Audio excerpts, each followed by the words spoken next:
Hello, this is Ethan McKinley. I'm Ellie Fitzgerald. And we're the 2-Minute Terminator. Terminator. And we break down the Terminator films. 2 minutes at a time. So we're going from... Where's my streamline stapler?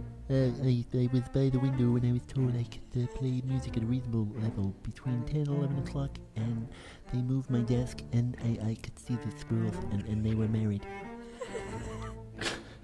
I haven't even seen that film, but you showed me that clip. Office Space. And it looks amazing. I want to watch it just from that. Yes, it's episode 19. We're going from minutes 36 to 38, the 2-minute bridging that gap. And it ends and begins with a Terminator breaking through a wall to kill Carl Reese's version of Joy Courtney. I think the least enjoyable version of the character we've seen. And it ends with Carl Reese going, "Hey, I volunteered for this." And there's a lovely kind of mark on Joy Courtney's cheek showing he shaved that morning. How did he do that in a post-apocalyptic future? The scene ends with the T-1000 being exposed. Yes, the T-1000 gets his willy out and goes, "Whoa," and runs away. That's how it ends. It does. It ends with Byung-Hun Lee transforming Liquid Metal Star from the fake Joy Courtney. Is the real Joy Courtney the fake Joy Courtney? Who even knows? His Please career stand up. certainly isn't real. Or shouldn't be. Ethan, Yes. hit the music. Yeah, I think this guy's a couple cans short of a six-pack. Howdy, stranger. Don't say howdy, stranger, to me. Load up.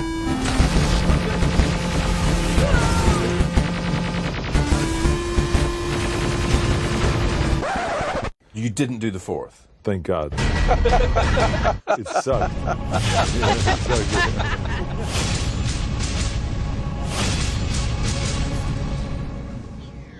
And we're back. Right, Ellie. It is episode 19. Welcome to the 2-Minute Terminator. We are breaking down Terminator Genesis 2 minutes at a time, and we are 36 minutes to 38 minutes in. The 2 minutes bridging that gap. As I said before, it starts with the Terminator breaking through a wall, and it ends with Byung-Hun Lee, who I love saying his name. The Asian... I'm really impressed that you can say it without falter at I know. all. Even when the first time you said it, I was like, he's going to fuck this up. But most days I get everyone's name wrong. But if there's an Asian actor I've never met in my life before who's been in two modern genre classics, G.I. Joe Retaliation and Terminator Genesis, I get the names right. That's apparently. a disgruntled pig, if anyone was confused. So yeah, another action-packed scene. I guess the case of ever diminishing returns as the film wears on. I didn't enjoy this 2 minutes as much as the last two. I'm going to tell you that right now. And why was that? I just have quite a few issues with this scene. There's a lot clearly of it an doesn't. alien in the room because her jacket started to melt. She was hit by something. I just think that I don't know. There were a lot of things about this particular 2 minutes that just frustrated. That's a sudden idea.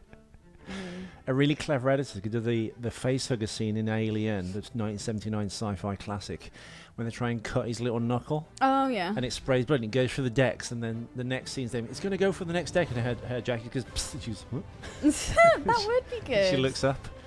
That's kind of crossing the the acid memes, blood crossing come the through. films, Indeed. which is a really cool group on Facebook. But I think you have to be invited to be a part of it.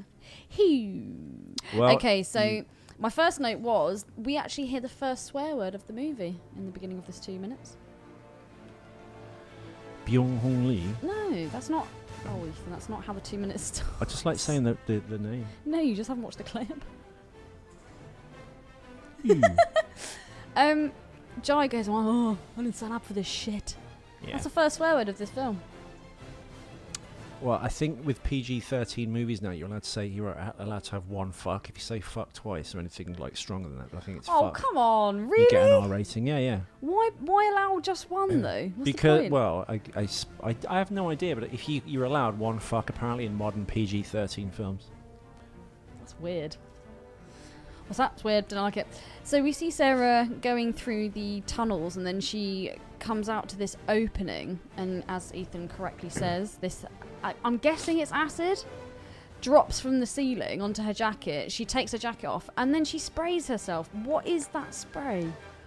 I guess it's some sort of industrial chemical that kind of stops acid from working, or kind of like not depowers it, It neutralizes it. Neutralizes. That's the word. Very good. Thank you, Ellie. Takes the acidity out. Yeah. Alkaline and It's acid. good on a salad. alkaline. Can you put acid neutralizer on this rocket salad? Yes. Yes. I just thought it was vinegar. Why? So she's obviously trying to discover the whereabouts of this T-1000. So she goes into a room which is a circle. She stands in the middle of it, Right. and then starts pirouetting.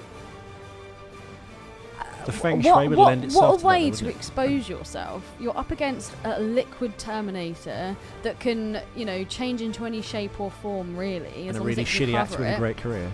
She's standing in the middle of this room, completely exposed. She's constantly got her back to different parts of the room. I just thought that was a really silly move. I would have thought that, and this also leads into another point that I made, and that is, I actually don't think that. Sorry, people are screaming outside. A lot seems to happen in that car park. I don't think that Emilia Clarke is a good Linda Hamilton at all. If you think about it, if Emilia Clarke had been rescued by the Terminator when she was 9 years old, he's going to have taught her and trained her and reared her to be, a soldier, I guess. There's absolutely no muscle on her. Hand-reared soldier, Sarah Connor. She would be lean. She'd be probably pretty toned, if not ripped. She'd look pretty goddamn useful, do you not think? Well, one, she hasn't been asked to kind of prepare her body that way. I think because it was James Cameron, he kind of gave everyone a lot of kind of time up front, particularly in Hamilton, because the character had to look like that. There had to be a very stark, photo-negative difference between the 1984 Sarah, the one that actually Jason Clarke's John Connor mentioned, going, she's a waitress, she's nothing of a warrior yet. James Cameron obviously wanted that kind of aspect shown in the character, didn't he? So I guess Alan Taylor. Yeah, but she's a completely different person now. Even though this is back in the 80s, she says that girl that you came across time to save, she's gone. And she has. She's not this. She doesn't work in a burger bar. She's not, some girly girl. She doesn't live with her mates and go out to parties. Well, you could argue and that things Linda like Hamilton, that. Sarah Connor had all the time in the world to prepare herself because she hung around with militia groups, and then she was in that mental institution, so she was just doing chin-ups and crunches and sit-ups for years and years and years. Yeah. Okay. So how old is Sarah meant to be now in this part now? She's oh, by the way, I've got a point I need to raise about the cop in the sporting goods store. We'll come to that in a second. Okay. In this film, listeners and Ellie, Emilia Clarke's version of Sarah Connor In this time frame. States in the van when they're driving, and she's like, "You don't know anything, Reese. I'm different. Don't shoot Pops the Terminator. He found me when I was 9. That was in 1973. That was 11 years ago. So she's actually either 20 or 19 years old. So you're telling me that Sarah Connor, who is in a mental asylum, has had more time to work out than a girl from the age of 9 to the age of 22? That's horseshit. No, this iteration of the character isn't obviously like that. That's maybe a choice of the actress herself, or I guess the turnaround time for the film wasn't long enough for her to prepare her body, whether she was willing to or not. Well, then she shouldn't have got the part. I know, but Terminator 2, Ellie, as we all know, is set about 10 years after Terminator 1, even though it was made in 1991, 7 years after Terminator. In the time frame of the movie, John Connor's meant to be 10 years old, played by a 13-year-old Edward Furlong. Linda Hamilton, obviously, James Cameron wrote the character to be much different to the way she was presented in the first one. So that was a directorial writing choice and working closely with the actress to create that character. None of that work has been done here, clearly. It's a workman-like performance, and it's a workman-like, I guess, directing job that Alan Taylor has taken on here. You know what? Well, another film you didn't like of Alan Taylor's, Thor 2. No, it wasn't any good. And mostly, and to be fair, Thor 1 wasn't amazing. Because Thor 2 was really cool when it was on Thor's planet, and then it spent half the film. Well, it's Asgard, it's the planet. Yeah. Where science, magic, and technology are one, apparently. With Idris Elba as the gateman. Yeah, in a Norse legend, you've got an African guarding the gate to Asgard. But oh my god! I read in the paper today nothing. that Idris Elba wants a rom-com role. I was like, oh god, get this douche out of here. Well, the feminists will love that. Oh god. I completely agree with what you're saying, but I still think if I'd been the director of this film, let's hope that never happens. If I'd been the director of this film, I think, right, okay, so if we're going to say the storyline is Sarah has been found by a Terminator at the age of 9. She's now, let's say, 22. Yeah. Being brought up by a Terminator to prepare to stop Judgment Day. He would have had her doing all kinds of training, eating, good foods and things like that. And then if you say that, Emilia Clarke might not have had the right time, or, she might not have had the time to work out and whatever, why even offer it to Emilia Clarke in the first place? And also, you see some of the body transformations that people go through for roles in films. Well, I mean, that's mostly men. I'm not being, sexist. I was going to say that, but I don't know enough about film to say... But yeah, you see the transformations that men go through. The ones I can think of are usually makeup-based. Nicole Kidman one... No, I'm talking weight. Oscar. When people have to gain loads of weight and then lose. Bridget Jones. Oh, I know. Bridget Jones's Diary. Renee Zellweger. She had to gain. Renee Puffy Hamster Cheek Zellweger. Yeah, she had to gain how much weight in that film? Because normally she's actually very, very thin. She had to gain 3-4 stones. Which does beg the question. That film. Why were those guys fighting over such a plain Jane in the first place? Maybe she takes it in the bum. Lots of girls that are hot do that too, though. Really? Yeah. In fact, I was talking to that kid, Shay, who was on that antiques fair job with me. He was only 16. He's like, ugh, I hate the girls at my school. All they do is talk about porn and anal sex, and they've got these older boyfriends, and this is all they do. And I was just there like George Kennedy in The Naked Gun, foaming at the mouth, going, how is that bad, Shay? But then you told me this also recently, that you were talking to some young people, and you were just like, well, you said that, apparently they're not like that. Well, no, I have to... let me qualify that. Shay was like a posh public school boy. Oh, so you mean posh public school girls? I think, yeah, But the reason they're like that is because they're separated from boys, so that just creates a taboo, and then it turns them into these randy, horny, rich... By the way, potential parents out there, don't try and put the lid on anything that you don't want your kids to do, because you actually What? But then that'd spoil the fun for you, Ethan. Think of all the great shags you wouldn't have had from all those horsey girls. The 6th Earl of Wimbledon in the sixth form schoolgirls' dormitory at 3 in the morning. With my reputation. My reputation. What were they thinking? Yeah. Oh, I was going to say, I do apologise. I'm going to try and get the actual notes up here so it's easier for me to read. You won't believe this, listeners. Or you, Ellie. Where's Ethan going with this? Where is he going to go with this? I have no idea. Okay, well, I will let you know now. Right, here we go. In my notes yesterday, Wayne Bastrop. Right, you see this guy? Mm. The notes actually for this, if you go back to episode 14, folks, he was Wayne one of the Bastrop. cops. He was one of the cops in the department store. Now, Are you doing an unsung hero? no, Oh. I'm doing it utterly confused. Add a new confused wrinkle to this show, Ellie, because Wayne Bastrop in this film, he's playing a young Detective O'Brien. Young Detective O'Brien was J.K. Simmons. He's the guy that kind of joins them in their quest to fight the Terminator. He comes into the later hospital. on. He's Spider-Man's boss from the Spider-Man films. He's not wearing the J. Jonah Jameson He was wig. meant to be one of the cops that was in the police. No. Well, he What? says that, but we're only introduced to the character as a beat cop in the sporting goods store. His partner's killed by the T-1000, and then Jai's one was like, take these cuffs off. He's like, why? He goes, it must be from another planet. Right? Oh, yeah, because he thinks it's an alien. So that's his introduction in his story arc. That's when he first sees the Terminator. I thought that was just a random, unrelated cop. And J.K. Simmons just appears and goes, I was in the police station that night when everyone got killed. I was one of the few I was survivors. thinking that from the T1, from the Terminator 1. Or Yeah, just Terminator, actually, should I no, say. it all originates in the sporting goods store when he bumps into Kyle. That makes literally no sense. And why? They don't really make anything of the character. It's so bizarre. Yeah, why make up a story like that when he's not really got much of a part? Yeah, but Wayne Bastrop is the character actor that's playing That's a really weird name. Bastrop, you little Bastrop. His latest film is Sully with Tom Hanks. He plays Brian Kelly. But Brian Kelly. Why he's playing a young, J.K. Simmons character O'Brien, I have no idea. He looks nothing like him, and his character, like having a bit of business with Carl Reese in the sporting goods store, makes no difference at all on the story. Like, why didn't they just do going to the police station and seeing the Michael Biehn Kyle escaping the police station with old Sarah in some weird crossover timeline, and then you could introduce the character there? It's just really strange. Or you didn't even need that in the scene. You just have him going, I was at the police station that night. That's what I thought it was the whole time. Because I looked for that cop the other day in the notes for the right episode. I was like, I can't find him. He's actually got a name, this guy. And I went, all right, a face match. I went, O'Brien. Who's young O'Brien? I looked at it. It was like, that's J.K. Simmons. Oh my god. So why is he playing a young J.K. Simmons in the sporting goods store? It makes no... How did you find out about that? Because I've tried to do the unsung hero actor credits in some of the episodes now. And I was like, where's that cop then?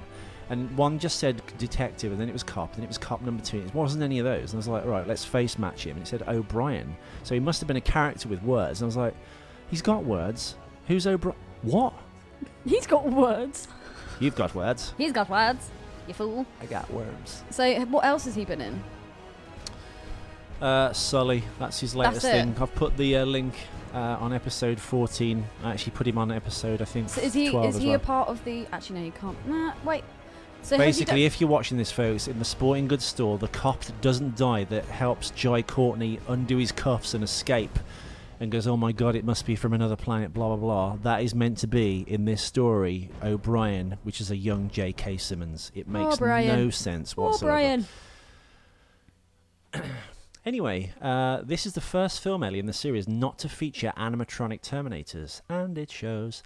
Created by special effects artist and dear friend of both Arnold Schwarzenegger and Jim Cameron, Stan Winston, due to his death in 2008. Instead, the animatronics were created by Legacy Effects. And, yeah. These are yesterday's notes, so I apologise. Ellie, do you want to read our lovely dear friend and listener, my notes. James? Okay, do that then. I'll get my right notes up. I would have thought it'd be really obvious who the real... I'm just going to call him Jai. Who the real Jai was. Can the real Jazz lady, Slim Shady, please stand up? Totally messed that up. You wouldn't shoot him in the foot to find out, would you? Well, it's very telling when someone goes, oh, I need your help, come here, I'm the real John. If that was me, I would have assumed that the more aggressive one was the real John. I've been hurt, help me. Yeah. Help me, it's him. It's like, that's a really stereotypical, like, baddie reaction. They would try and deflect. And also, something else I would have done if I was Sarah, I'd say, right, if you're the real Carl Reese, what did you say to me 5 minutes ago? Instead of just shooting his foot off. And Exactly, because he's just told her that John was taken by a Terminator. Well, again, it's not very well done. You could really heighten the tension and have it played a lot better, I think, than this, and discover the T-1000. And also... It's a similar scene to The Island with Ewan McGregor. Have you seen that? No. Okay, that's about, like, clones. It's like Logan's Run and shit, and they live on an island, and they're all being, like, harvested for organs. Is it any good? And he meets his clone. Half of it's good, and then the other half's dog shit. But so many films are like that. Like this one. Also, when she discovers who the real Jai Courtney is, please stand up. I can't help but say that. An homage, sir. Ben Affleck, 2001, Pearl Harbor. I mean, well, yeah, it is. Again, a homage back to Terminator 2 at the very end. What when even the is this building? Because it's got like a spinny thing that you'd have in like a tram way thing, but the rails, the runners on the floor are too close together. Base, I don't know. Underground military base or some kind of like industrial works or... Yeah. I don't know. But yeah, so when she... you totally when she is trying to find out if Jai Courtney's the real Jai Courtney. No. All right. By the way, she's gets hit with acid, then continues to stand under the acid. That was another point I made. Also, when she finds out that the T-1000 is in fact the T-1000 and not Jai Courtney, she looks at Jai, and Jai's just stood there looking gobsmacked, and then she goes, "Run!" He had a gun in the previous scene. He shot a Terminator's head off. He might have had one shell left. Where's his gun? And why doesn't he do something? He just stands there. To be fair, those guns are pretty unwieldy. Why does he just stand there? He's meant to be there to like protect her.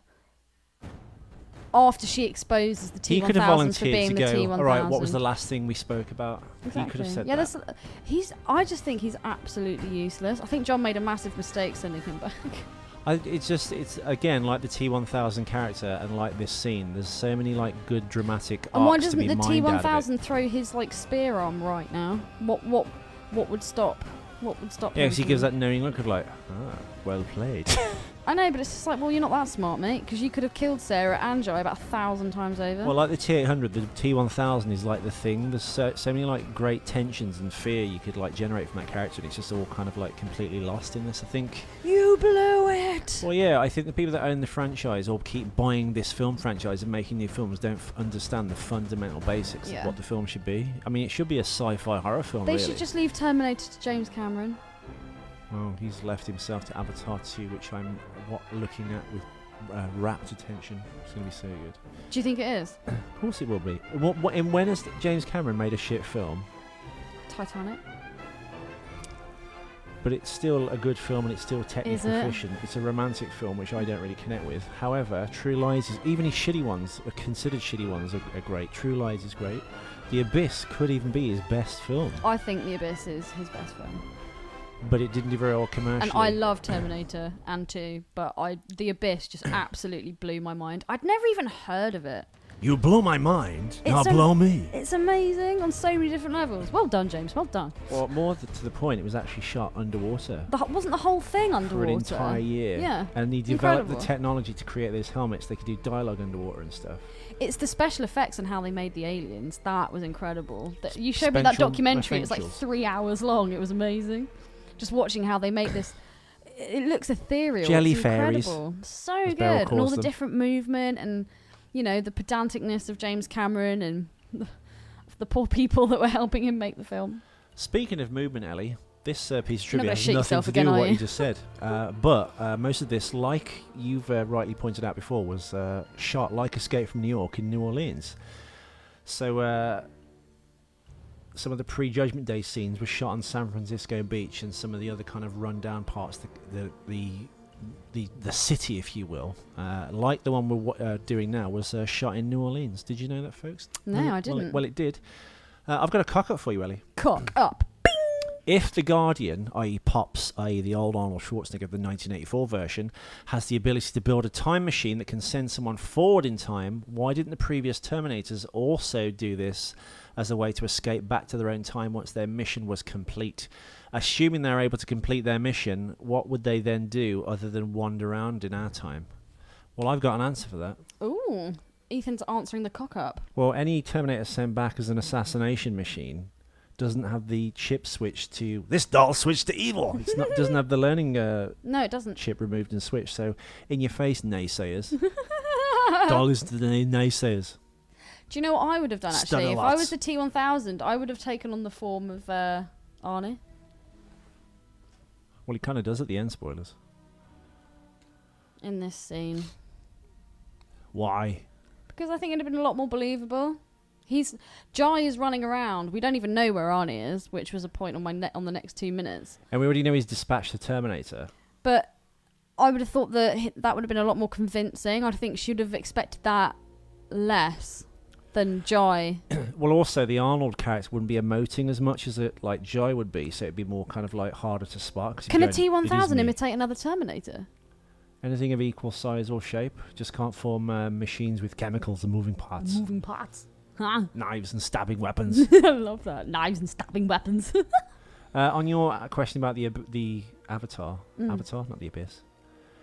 Yeah, well, whenever he's done a sequel to a film, i.e. Aliens, arguably better than the original, That's Ridley Scott, though. which he did it with Terminator 2. Yeah, but Ridley Scott did the first one. I know, but he wrote a sequel to a film that was considered a masterpiece, and you couldn't ever have a sequel to that, because where would you go with it? And he found somewhere to go with it and added so many other layers to it and great characters and coolness. But failed a tiny bit on the design of the alien.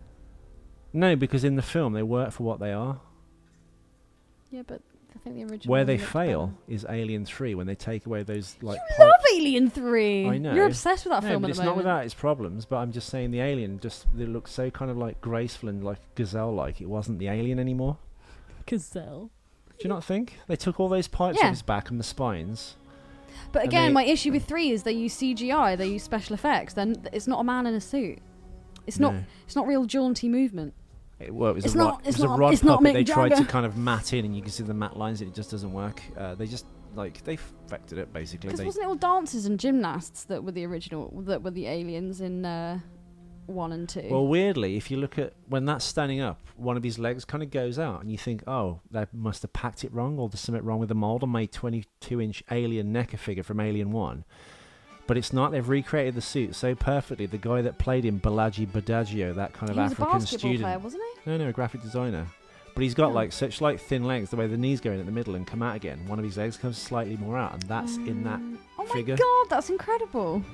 The attention to In detail, although they can't get Aliens, the lips right. James Cameron wanted to concentrate more on movement to convey the characters. So they were like gymnasts and dancers in like leotards with just like rough pieces stuck on. So that when they moved, you could just see the like the And if they effect lit and the it light, properly, yeah. you just see kind of like the ribs and stuff really quickly in like flashes of strobing, and that's how they kind of got that. So now I think I really like the design. It's down like the feet. No, dude, I And- absolutely love them, and- but from seeing that, the design is better. You never seen the alien properly before. Not that size, no. Well, it's the body's the same. It's just they've changed the No, but, feet yeah, but and the it's hand. no, but it's the head. It's the dome on the head. You prefer the dome? Yes, it looks so much better. But when I had the small 7-inch toys, I didn't really rate the first one that much. I was like, You've got a letter I do. from listener James Spalding. Now, Spalding's literally just sent this to us 4 minutes before we started the show. It's like and he knows. with we're regards connected, to babe. episode 14. So we're doing it because we've recorded these like a week ahead. This is actually episode 20, so... So Spalding writes in, "Hi guys," with a little smiley emoji. Okay, so I have a few things for episode 14. Now, I know you recorded a lot of these all at once, and it's been a while since you actually watched the 2 minutes. I watch every single 2 minutes. It's Ethan that skips, but Ethan does all the legwork, so I can't really complain. So I'll need you to think back to this scene, and since I'm writing this when the episode released, I'm forcing you to pretend that you just watched the same thing as I did. It's the scene where Kyle is in cuffs and the T-1000 attacks him, and the cops, as they are walking towards the front of the store, if you guys don't look back at it. First thing first, Ellie had made mention as to why Kyle would take the time to save the second cop after the first got impaled. I believe that Kyle wholeheartedly feels that it's still humans against machines, and each human is needed or protected, regardless of how much of an arsehole they were for the 5 minutes before. Secondly, he knows that he needs all the help he can get against this machine, and 2 people fighting is better than 1. Plus, he needs him to undo the handcuffs if nothing else. Damn it. Also, on that note, Ellie wondered if it was hard to run as we said, fast whilst Spalding, that's handcuffed. actually meant to be a young J.K. Simmons. If you can figure out why they made that in the film, I have no idea. Sorry, Ellie, continue. I can say that it is not hard to do at all. Besides, it's your wrists that are handcuffed, not your ankles. Been handcuffed before, have you? No, he's probably put a few on though. Oh, kinky. To address what Ethan had said about the T-1000 reacting to the bullets hitting it, he was right. The larger caliber of Sarah's gun would have had more of an effect on the T-1000 than the cop service revolvers. However, kinetic energy, which means movement, being what to the listeners, not to you, would have pushed the T-1000 back and forced its body to react. I can only assume that the first round of it getting shot in the eye was not collapsing was just a homage to the T2 T-1000's same type of circumstance. Yeah, we said that. All right, back off Spaldner. Oh, not in a bad way. I'm just saying, yeah, we said that. The T-1000 actually falling to the ground from the There's no second way. round of headshots was probably just from the caliber size for the dramatic effect. My thoughts on a T... Do you know what? Since being back at work, my reading is so much better. My thoughts of a T-1000 getting hit by the bullets in this... is this, why does it not thin itself out when he knows that it's about to hit? Good point. If it were to thin out its body, hypothetically like a piece of paper, the bullets would pass easily through and have less of a physical effect on its speed and movement. Just food for thought. You should just go really flat like Judge Doom when he gets hit by the steamroller in Roger Rabbit. Yeah. And then he inflates himself. Remember me, Eddie, when you killed my brother? I thought Such a great and weird film. We're gonna hang you and your rabbit out to dry. Patty cake, patty cake, patty cake. Also, here's some trivia for ya. Shave and a haircut.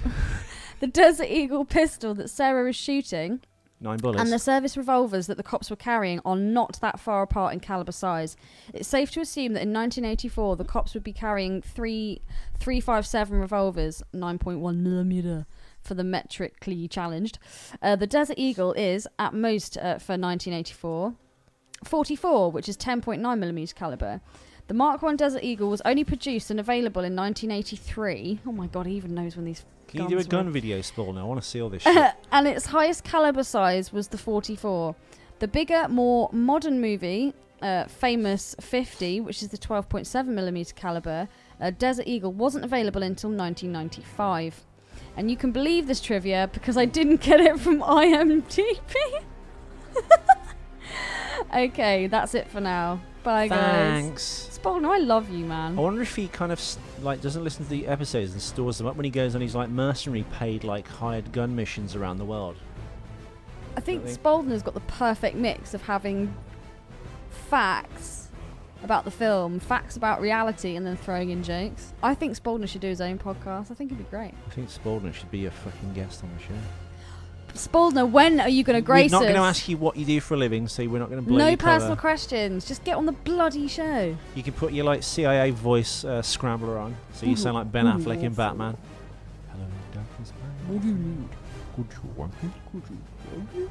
So yeah, that's about all I've got. We are going to be here again tomorrow with episode 21, when it rains acid. If only it would rain acid on the actual film as they were filming it. One final question, though, Ethan, that I will have to ask. At the very Yes. beginning of this 2 minutes, we see Jai shoot the T-800 in the head, or in the neck, and it takes the whole head off. Would that actually have happened? Yeah. Well, we've asked Spalding to answer this as well, haven't we? But we haven't got to where he is in the show. He won't have got to the question we've asked. We're going to ask again. But by the time we ask this question, you will have answered But it's it. a different gun this time. No, that's the gun. He reached for it and goes, oh god, it's the RoboCop gun from RoboCop 1. Okay, so when he shot it with It's him, the gun that when Sarah he shot took him out with the it power cell in the initially. T-800 at Griffith Park Observatory. Oh, so it's not the one that he used to shoot the T-1000 It's that before. giant fucking tank that like stopper made with it the giant go into shells. flames. Oh, okay, cool. That's answered my question. Yeah. I think that's the only, apart from those like guns, they have the grenade launch with the 40mm thing that the ordnance wouldn't go off within that distance apparently. Mm.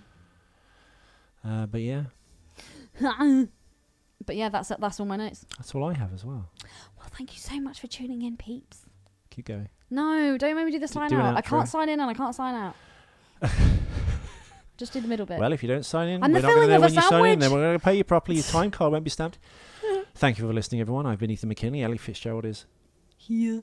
Also, if you like the show, please leave us a review on iTunes. It really does help the show grow and gets out to more people. To also help it get out to more people, tell your friends about it.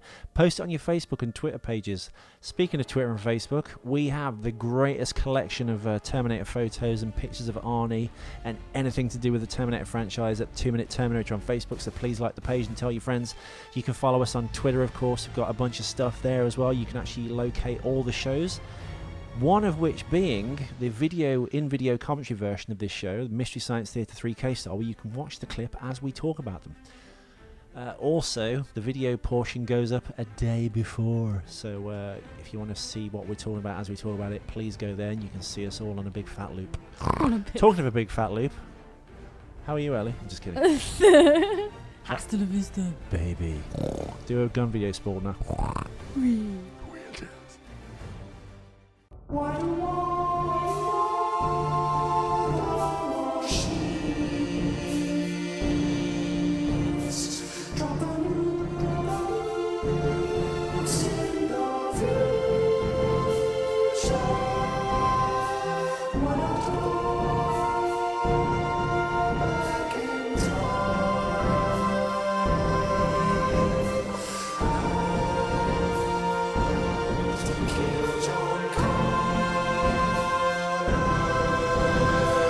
Watch out for machines.